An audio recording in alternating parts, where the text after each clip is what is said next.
Morning students. हमारा second chapter चल रहा था पुष्पीय पादपों में लैंगिक जनन। पुष्पीय पादपों में लैंगिक जनन में हमने निषेचन की पूर्व की घटनाएं पढ़ी थी। पुंकेसर, लघु बीजाणुधानी, परागकण। अब नेक्स्ट टॉपिक है स्त्रीकेसर,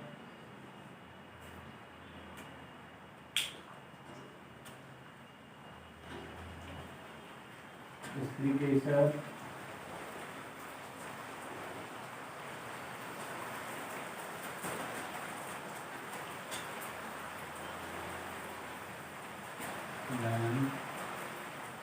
दो बीजाणुधानी,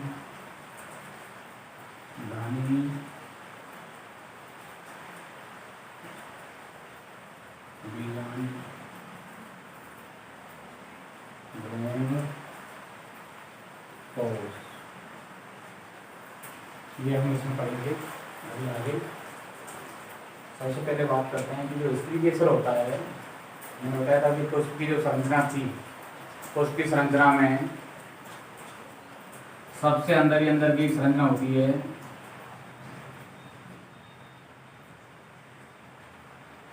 सबसे अंदर की संरचना होती है। उसको क्या कहते हैं हम? स्त्रीकेसर, या उसको कहते हैं क्या? जायांग। जायांग जितने भी स्त्रीकेसर होते हैं सभी मिला के कहेंगे, और एक होगा तो उसको अंडक या क्या कहेंगे? स्त्रीकेसर कहेंगे। तो कह सकते हैं पुष्प का सबसे भीतरी भाग, पुष्प का सबसे भीतरी भाग क्या होता है? स्त्रीकेसर या जायांग होता है। यहाँ कह सकते हैं पुष्प का चौथा चक्र। पुष्प का कौन सा चक्र? चौथा चक्र। एक प्रारूपिक पुष्प को देखें तो उसका चौथा चक्र क्या होता है? स्त्रीकेसर या जायांग होता है। लेकिन आवश्यकता की दृष्टि से कौन सा होता है? ये दूसरा होता है। स्त्रीकेसर जो है तो इसके अंदर स्त्रीकेसर यदि जुड़े हुए होते हैं, स्त्रीकेसर इस तरह जुड़े हुए बहुत सारे मान करते हैं। यदि इस अंदाजे के अंदर स्त्रीकेसर जुड़े होते हैं तो उसे क्या कहते हैं हम? संयुक्तांड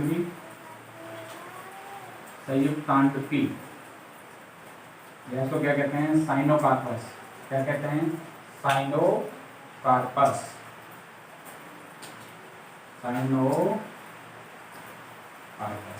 यदि ये स्त्रीकेसर अलग अलग होते हैं, स्वतंत्र होते हैं, तो उसको कहते हैं वियुक्तांड की।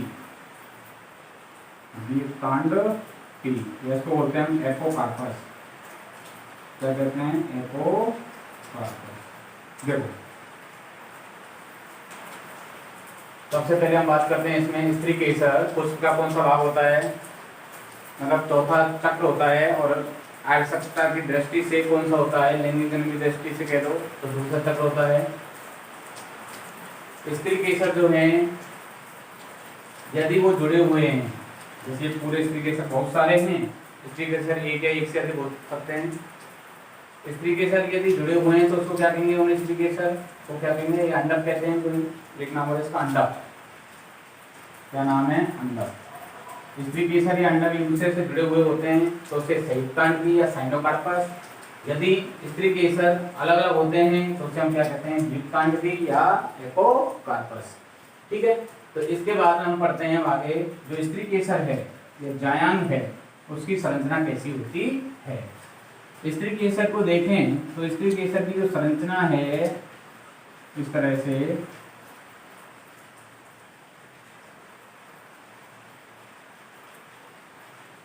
बना सकते हैं। इसको हम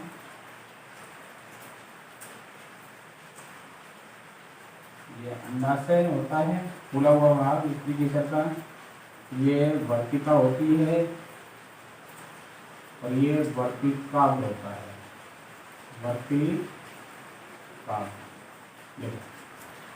एक स्त्रीकेसर की संरचना को देखें तो स्त्रीकेसर की संरचना में कितने भाग होते हैं? 3 भाग होते हैं। वर्तिकाग्र, या इसको इंग्लिश में बोलते हैं स्टिग्मा। क्या कहते हैं? स्टिग्मा। इसको बोलते हैं स्टाइल। इसको कहते हैं ओवेरी। और ये नीचे का ग्रंथ है, उसको ग्रंथ कह दो। ये आपके पास नहीं है, तो हम सबसे पहले बात करते हैं स्त्री केसर के सबसे पहले भाग की वर्तिकाग्र। स्त्री केसर का सबसे ऊपरी भाग कैसा होता है? स्त्री केसर का सबसे ऊपरी भाग क्या कहलाता है? वर्तिकाग्र कहलाता है, जो परागकणों के लिए, जो परागकण गिरते हैं उनके लिए प्लेटफॉर्म या मंच का कार्य करता है। वर्तिकाग्र की जो सतह होती है वो कैसी? खुरदरी होती है, रोमावी होती है। वर्तिकाग्र की जो सतह है ना, ये कैसी होती है? खुरदरी, रोमावी और चिपचिपी होती है, जिससे परागकण क्या है, आसानी से इसके ऊपर गिर जाएं, और परागकण आसानी से गिर जाएंगे तो इस तरह से क्या हो जाएगा, इधर उधर नहीं गिरेंगे और उसी पर वहां पर चिपके रह जाएंगे। वर्तिकाग्र और अंडाशय के मध्य का भाग क्या कहलाता है? वर्तिका कहलाता है। वर्तिकाग्र और अंडाशय के बीच का भाग वर्तिका कहलाता है। ये एक पतली नलिका रूपी संरचना के रूप में होता है, और एक होता है कौन सा? अंडाशय। स्त्री केसर का सबसे निचला फूला हुआ भाग क्या कहलाता है? अंडाशय कहलाता है। अंडाशय में क्या होते हैं? एक प्रकार से हम कह सकते हैं अंडाशय के अंदर क्या होते हैं? बीजांड होते हैं। क्या होते हैं? अंडाशय में क्या होता है? बीजांड। अंडाशय तो फूली हुई संरचना है, अंडाशय के अंदर क्या होते हैं? बीजांड होते हैं। जिस किसी पुष्प के अंदर जितने बीजांड होते हैं उतने ही बीजों का निर्माण होता है। जैसे किसी में एक ही बीजांड है तो एक ही बीज बनेगा, यदि उसमें 10 बीजांड है तो 10 बीजों का निर्माण होगा। और अंडाशय जो होता है निषेचन के उपरांत किसका निर्माण करता है? उसके छिलके का या फल भित्ति का निर्माण करता है। और बीजांड जो होते हैं वो निषेचन के बाद में किसका निर्माण करते हैं? बीज का निर्माण करते हैं। तो ये स्त्री केसर की संरचना हुई, जिसमें 3 भाग, वर्तिकाग्र, वर्तिका और अंडाशय। ठीक है, इसके बाद में हम बात करते हैं आगे। देखो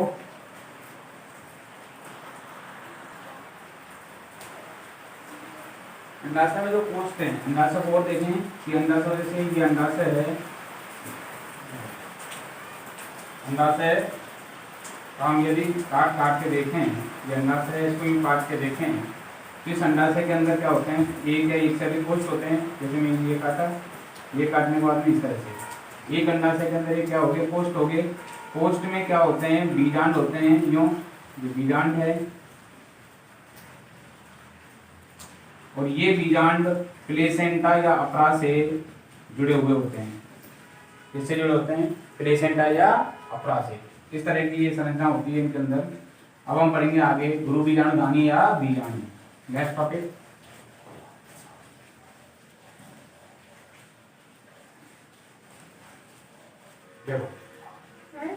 एक जो गुरु बीजाणुधानी है, क्या? गुरु बीजाणुधानी या बीजांड, उसके पादपों में बीजांड जो है एक सैवरंत संरचना, एक छोटी संरचना होती है। बीजांड है ना, वो एक सैवरंत छोटी संरचना है। एक प्रारूपिक बीजांड को देखें तो उसके क्या है? निम्न भाव होते हैं। देखो कैसे।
ये होता है फनिकल।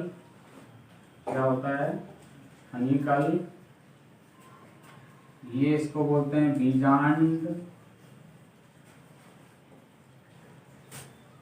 द्वार या बीजांड छिद्र। ये इसका क्या होता है? अध्यावरण। बीजांड का क्या है? अध्यावरण। और ये बाहर वाला है तो बाह्य अध्यावरण, अंदर वाला अंत अध्यावरण।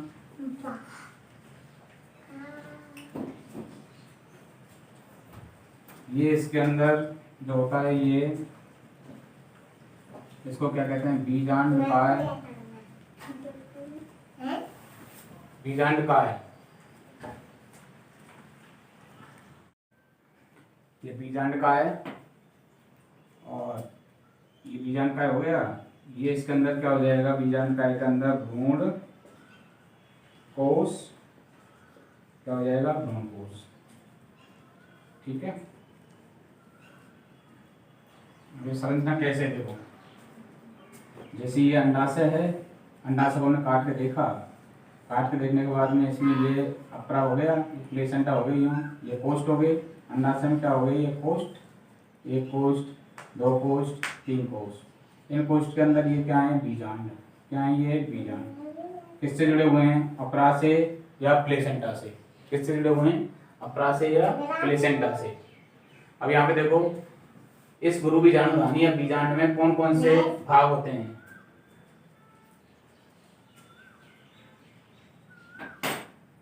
आगे और ये भाग होता है, इसका कहलाता है निवाहक।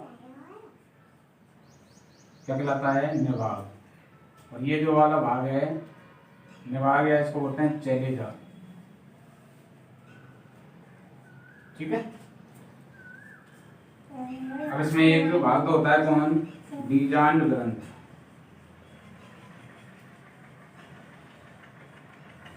बीजांड ग्रंथ क्या है, जो ये बीजांड से जो डंठल रूपी संरचना होती है ना, उसको क्या कहते हैं, बीजांड ग्रंथ कहते हैं। ठीक है ना, डंठल रूपी संरचना होती है उसको क्या कहते हैं, जो अप्रा द्वारा जुड़ी होती है उसको क्या कहते हैं, बीजांड ग्रंथ कहते हैं। क्या कहते हैं, बीजांड ग्रंथ। बीजांड ग्रंथ जिस स्थल से जुड़ा रहता है, बीजांड ग्रंथ जिस स्थल से जुड़ा रहता है उसे क्या कहते हैं हम, हाइलम। क्या कहते हैं, हाइलम या नाभिका। बीजांड ग्रंथ जिस स्थल से जुड़ा होता है उसे हम क्या कहते हैं, हाइलम या नाभिका कहते हैं। ठीक है, दोबारा देख लो। बीजांड ग्रंथ एक डंठल रूपी संरचना होती है जो अप्रा द्वारा जुड़ी होती है, और इसका जो यूं कह सकते हैं, बीजांड ग्रंथ जिस स्थल से जुड़ा रहता है, जिस स्थल से जुड़ा रहता है उसे क्या कहते हैं, हाइलम या नाभिका कहते हैं। इसके बाद में दूसरा है अध्यावरण। अध्यावरण क्या है, अध्यावरण। बीजांड का जो बाह्य अध्यावरण है, बाह्य आवरण क्या कहलाता है, बीजांड का बाह्य आवरण क्या कहलाता है, अध्यावरण कहलाता है। द्विबीजपत्री पादपों में कितने अध्यावरण होते हैं, दो, बाह्य और अंतः। लेकिन अरंडी और लीची में कितने अध्यावरण होते हैं, तीन। कितने होते हैं, तीन अध्यावरण होते हैं। किसमें, अरंडी में और लीची में। ठीक है, इसके बाद में बात करते हैं कौन सी, बीजांड द्वार की। बीजांड द्वार। बीजांड द्वार क्या होता है कि बीजांड के चारों ओर से जो घेरा रहता है ना, उसे हम क्या कहते हैं, जहां केवल बीजांड द्वार नामक छोटे छिद्र को छोड़कर अध्यावरण बीजांड को घेर लेता है। केवल बीजांड द्वार नामक छोटे छिद्र को छोड़कर अध्यावरण बीजांड को क्या कर लेता है, घेर लेता है। निषेचन के समय जो पराग नलिका है, जो बीजांड द्वार है, उसी से क्या करती है, प्रवेश करती है।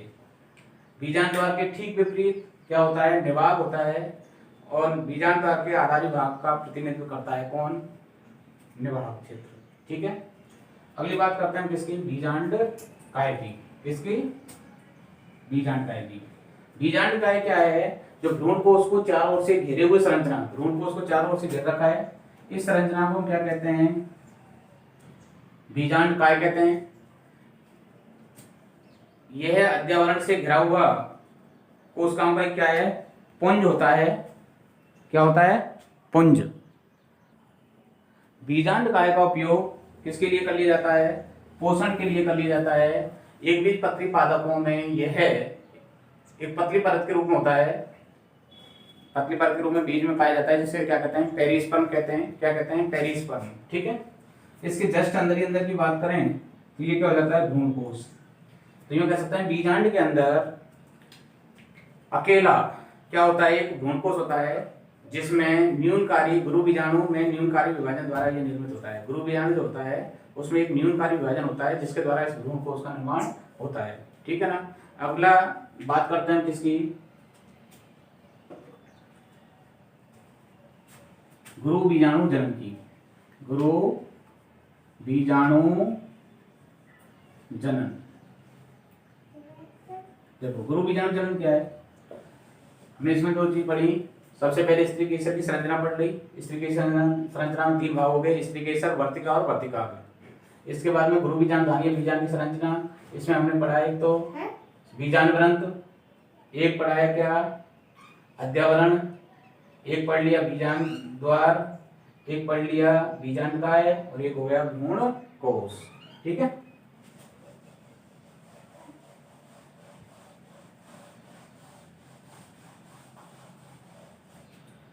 गुरु बीजाणु जनन कैसे कहेंगे, जो बीजांड है उसके अंदर एक कोशिका होती है एमएमसी, गुरु बीजाणु मेगास्पोर, मदर सेल्स, गुरु बीजाणु मात्र कोशिका, गुरु बीजाणु मात्र कोशिका। इसकी सूत्र घनता कौन सी होती है 2n। देखो ये इसके अंदर जस्ट सबसे अंदर जो भ्रूणकोश की कोशिका है शुरुआत में जो बीजांडकाय के अंदर होती है, ये गुरु बीजाणु मात्र कोशिका एक ही होती है। कौन सी कोशिका, गुरु बीजाणु मात्र कोशिका। ये इसका बीजांडकाय है, ये बीजांडकाय की कोशिकाएं हैं, बीजांडकाय, बीजांडकाय की कोशिकाएं हैं और ये एक गुरु बीजाणु मात्र कोशिका है। गुरु बीजाणु मात्र कोशिका में अर्धसूत्री विभाजन के द्वारा 4 गुरु बीजाणु बनने की प्रक्रिया, गुरु बीजाणु मात्र कोशिका से अर्धसूत्री विभाजन द्वारा 4 गुरु बीजाणु बनने की प्रक्रिया क्या कहलाती है, गुरु बीजाणु जनन कहलाती है। 4 गुरु बीजाणु बनते हैं, उनमें से एक सक्रिय रहता है, 3 क्या हो जाते हैं, नष्ट हो जाते हैं। कैसे, देखो एक ये बीजांडकाय है, ये गुरु बीजाणु मात्र कोशिका है और ये रेखिक चतुष्क के रूप में होते हैं। 4 कोशिकाएं 1 2 3 4 और ये इसका क्या है, कोशिकाओं का बीजांडकाय है। ठीक है, इनमें से 3 तो क्या हो जाती हैं, नष्ट हो जाती हैं, शेष एक बचती है बस। तो एक गुरु बीजाणु जो कह सकते हैं, जो मादा युग्मकोद्भिद की जो प्रथम कोशिका है वो कौन है, ये कोशिका होती है जो एक तरह से किसका निर्माण करती है, इसमें एक गुरु बीजाणु सक्रिय रहता है, ये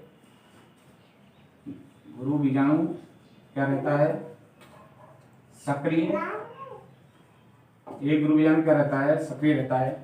ठीक है ना। अब देखो इस प्रकार एक गुरु बीजाणु से जो भ्रूणकोश बनने के विकास, भ्रूणकोश बनने का जो विकास है उसे हम क्या कहते हैं, एक बीजाणु कहते हैं, एक बीजाणुज क्या कहते हैं, एक बीजाणुज कहते हैं, या इसको हम कह सकते हैं मोनोस्पोर। क्या कहते हैं, मोनो का मतलब एक, स्पोर का मतलब बीजाणु। ये गुरु बीजाणु एक ही मतलब भ्रूणकोश बनने में सहायक हो रहा है, एक गुरु बीजाणु भ्रूणकोश बनाएगा तो इसे हम कह देंगे एक बीजाणु। ठीक है, आगे देखो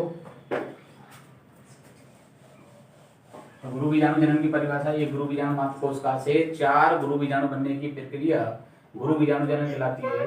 4 गुरु बीजाणु में से एक गुरु बीजाणु सक्रिय रहता है जो मादा युग्मकोद्भिद या भ्रूणकोश की प्रथम कोशिका होती है। 3 जो गुरु बीजाणु है वो क्या हो जाते हैं, नष्ट हो जाते हैं।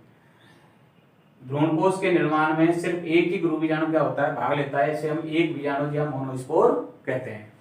ठीक है, आगे देखो ये कैसे तरह से बनते हैं, पूरे कंप्लीट जो भ्रूणकोश है वो कैसे बनेगा।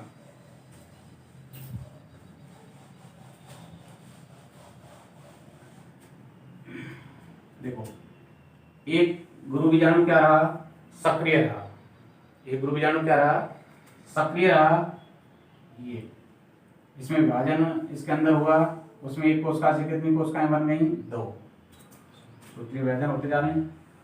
2 से कितनी बन गई, 4, 4 से कितनी बन गई, 8, 8 बनने के बाद भाई एक गुरु बीजाणु सक्रिय, एक गुरु बीजाणु जो है वो सक्रिय है, उसमें विभाजन हुआ अंदर, 1 से बन गई 2, 2 से 4, 4 से 8। अब एक तरह से जो भ्रूणकोश है ये क्या हो जाता है, परिपक्व हो जाता है और एक भ्रूणकोश परिपक्व होता है, उस समय पर क्या होता है कि इनमें से 3 कोशिकाएं तो इधर की साइड में व्यवस्थित हो जाती हैं,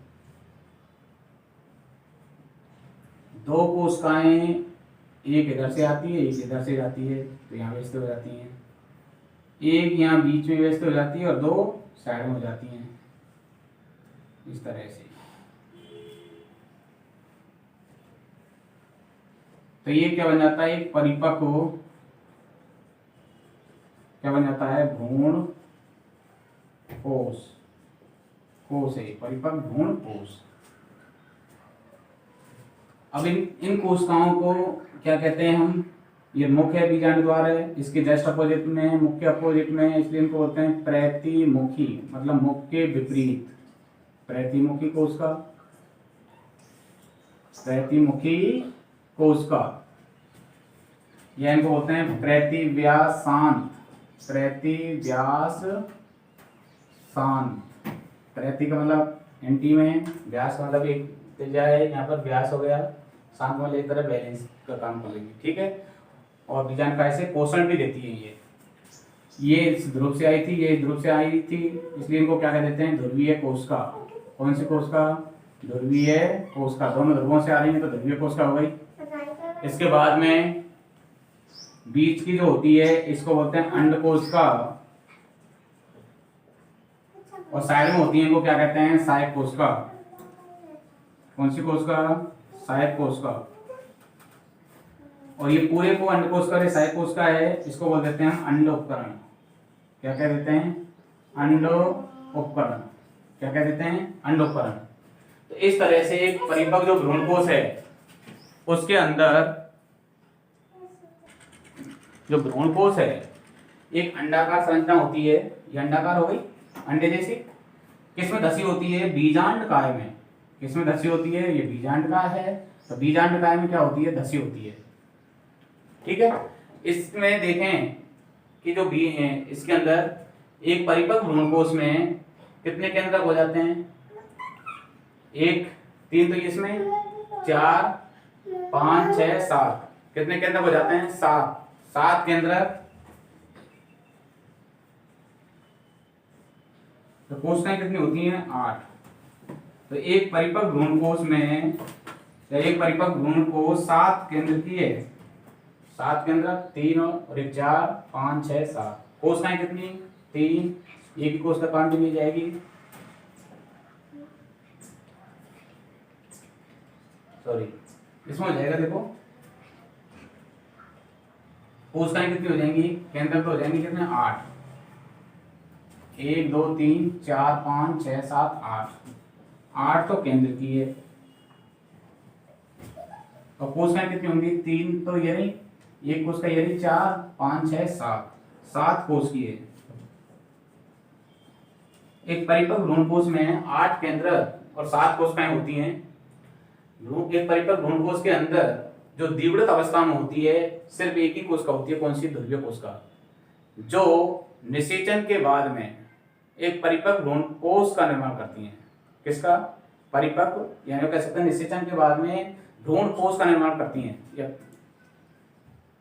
और जो अंडकोश का है, इससे जब एक नरयुग्मक संचित हो जाता है निषेचन के बाद में, ये युग्मनज या किसका निर्माण करती है, भ्रूण का निर्माण करती है। किसका निर्माण करती है, भ्रूण का, ठीक है। अब इस भ्रूणकोश की संरचना को देखें तो हम इसमें एक तो 3 भ्रूणकोश की संरचना में 3 हो गए, एक तो प्रतिमुखी, कितने भाग हो गए, 3 प्रतिमुखी कोशिका। देखो प्रतिमुखी कोशिका, ये 3 कोशिकाएं होती हैं, इनका माप है, आकार कैसा होता है, अलग अलग होता है। ये भ्रूणकोश है, भ्रूणकोश में किधर की ओर होती है, निवाहक की ओर होती है। क्या होती है, निवाहक की ओर होती है। ये काय कोशिका होती है जो बीजांड में पोषण का कार्य करती हैं। ये पोषण का कार्य करती हैं, कौन सी कोशिकाएं हैं, प्रतिमुखी कोशिकाएं, ठीक है। इसके बाद हम बात करते हैं कौन सी, अंडोपकरण की। अंडोपकरण जो होता है ये बीजांड द्वार की ओर होता है, जिसमें अंड कोशिका तो बड़ी होती है। सहायक कोशिकाएं क्या होती हैं, साइडों में होती हैं, जिनमें फ्लीफॉर्म उपकरण भी होता है, तंतुरूपी उपकरण होता है, जो परागनलिका जैसे आती है निषेचन के उपरांत। ये सहायक कोशिकाएं क्या करती हैं, उसको इसी के अंदर सीधा जाने देती हैं, यूं। और जो अंड कोशिका है ये दोनों से कैसी होती है, बड़ी होती है। और मध्य में स्थित होती है। ठीक है, अब बीज की बात करें, ध्रुवीय केंद्रक या केंद्र उपकरण। एक तो प्रतिमुखी हो गई, एक हो गया अंड उपकरण, अंड उपकरण, और एक हो गया तीसरा हो गया केंद्रीय कोशिका। कौन सी कोशिका? केंद्रीय कोशिका। केंद्रीय कोशिका जो होती हैं, केंद्रीय कोशिका जो होती हैं वो द्विगुणित अवस्था में होती हैं, दोनों ध्रुवों से, निवाहक की ओर से और बीजांड की ओर से आती हैं दोनों। तो ये ध्रुवीय कोशिकाएं 2n अवस्था में होती हैं, जो निषेचन के उपरांत भ्रूण कोश का निर्माण करती हैं। किसका निर्माण करती हैं? भ्रूण कोश का। इस तरह से एक परिपक्व भ्रूण कोश में, कोश, ये कोश ना कि कोश, कोश निषेचन के बाद की संरचना होती है, और कोश आवृत बीज पादपों में निषेचन से पहले की संरचना होती है, भ्रूण कोश। तो एक परिपक्व भ्रूण कोश में 8 केंद्रक व 7 कोशिकाएं होती हैं। ठीक है,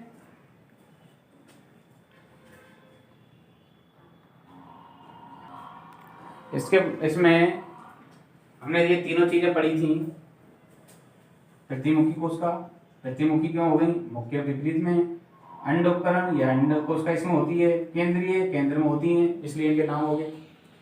केंद्रीय कोशिका 2n अवस्था में होती हैं, बाकी सभी कौन सी होती हैं? एगुणित अवस्था में होती हैं। ठीक है, अब ये तुम्हारा निषेचन से पूर्व की घटना में स्त्री केसर हो गया, स्त्री केसर के बाद में भ्रूण बीजाणु धानी बीजांड हो गया, बीजांड की संरचना पढ़ ली। इसके बाद में हमने क्या पढ़ा था? एक तरह से भ्रूण कोश। क्या पढ़ा था? भ्रूण कोश। भ्रूण कोश की संरचना हो गई ये इस तरह से। ठीक है, और ये अपना टॉपिक कंप्लीट हो गया। अब इसके बाद में अगला टॉपिक जो चलेगा वो चलेगा परागण। कौन सा चलेगा? परागण। तो उस टॉपिक को हम नेक्स्ट क्लास के अंदर देखेंगे, परागण को। ठीक है, थैंक यू।